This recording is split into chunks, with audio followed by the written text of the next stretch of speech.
कितना बड़ा झटका ईरान के लिए 12 दिनों का युद्ध था। जरा आपको समझाते हैं, जानकारी देते हैं। 2024 में जो विकास दर थी यहाँ पर वो 3.5 थी।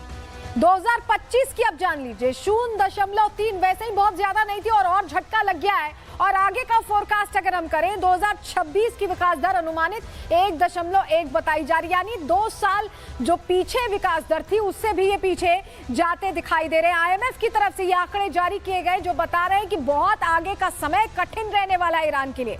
महंगाई दर 2024 में 32.6 थी, 2025 की बात करें तो 43.3 थी और 2026 में यह अनुमानित है 42.5 रहने वाली है।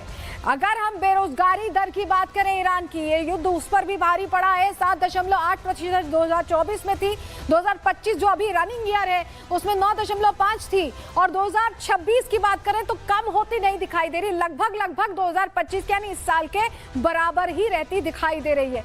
तो ये एक तरह से ईरान के लिए ये जो युद्ध है कई साल पीछे खींच ले गया है ईरान को। विकास की बात करें या और भी पहलुओं की बात करें, इस बीच एक और बड़ी किसने अपना लोहा मनवाया और कौन बैकफुट पर आया। जंग शुरू होने से पहले और जंग में भी इजराइल के टारगेट सेट थे। इजराइल पहले ही ईरान को परमाणु कार्यक्रम बंद करने की चेतावनी दे चुका था, कह चुका था कि ईरान के परमाणु कार्यक्रम में इजराइल के अस्तित्व पर खतरा है और यही वजह है कि इस जंग की शुरुआत की। इजराइल चाहता था कि ईरान अपने परमाणु कार्यक्रम को बंद करे। यही वजह है कि इजराइल ने ईरान के परमाणु ठिकानों पर बम बरसाए। सबसे महत्वपूर्ण और सुरक्षित फोर्डो परमाणु साइट को ध्वस्त किया और अपना पहला टारगेट हासिल करने में कामयाब रहा। हालांकि कुछ रिपोर्ट्स के मुताबिक ईरान के परमाणु ठिकाने पूरी तरह ध्वस्त नहीं हुए, लेकिन ये सच्चाई है कि इजराइल के इन हमलों ने ईरान के परमाणु कार्यक्रम को कई साल पीछे ढकेल दिया।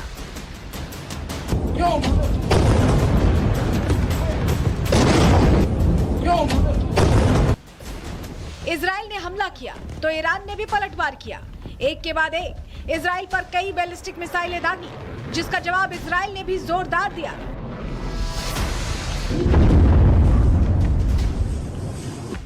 और उन ठिकानों को निशाना बनाया जिनसे ईरान की सैन्य ताकतों पर असर पड़े।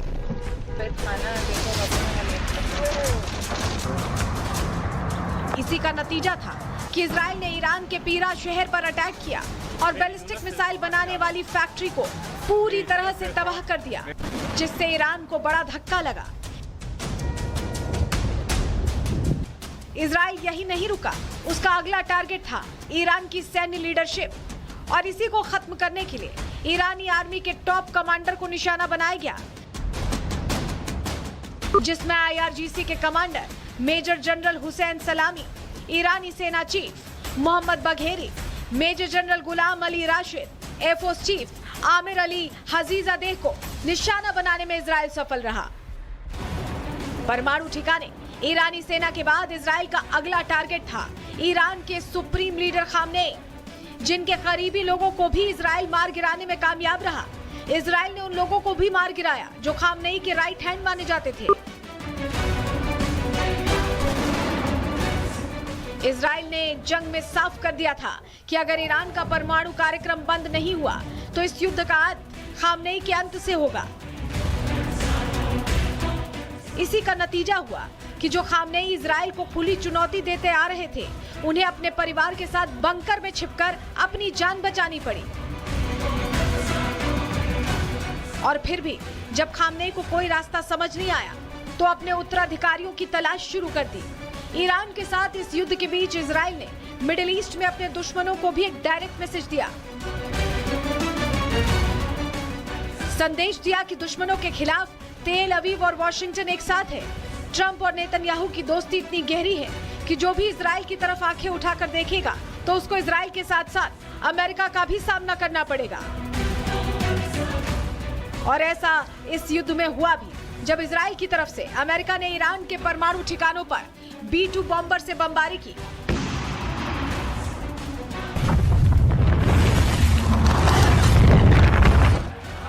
हालांकि ईरान सीज़फायर के बाद जीत का जश्न मना रहा है, इजराइल को हराने का दावा कर रहा है।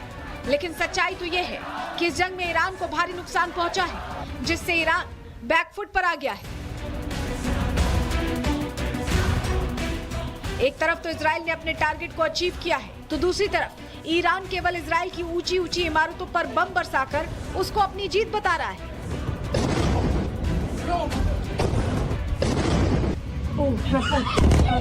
हकीकत तो ये है कि अभी तक ईरान अपने हमलों की कोई उपलब्धि नहीं गिनवा पाया है और इस जंग में उसको फायदे से ज्यादा नुकसान झेलना पड़ा है।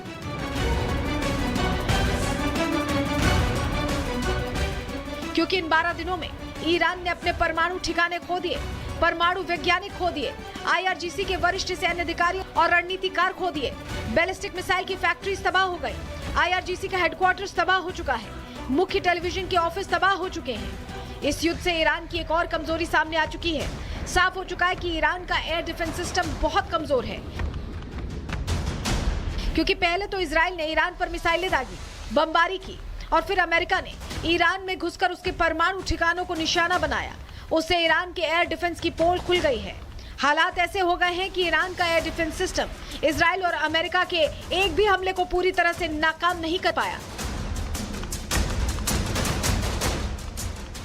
ईरान की सबसे बड़ी हार तो तब हुई जब अमेरिका और इजराइल दोनों ने ही तेहरान के एयर स्पेस पर कब्जा होने का दावा कर दिया, जिसको ईरान ने अब तक खारिज भी नहीं किया है, जिससे दुनिया के सामने ये आ गया कि ईरान की हवाई सुरक्षा कितनी हवाई है।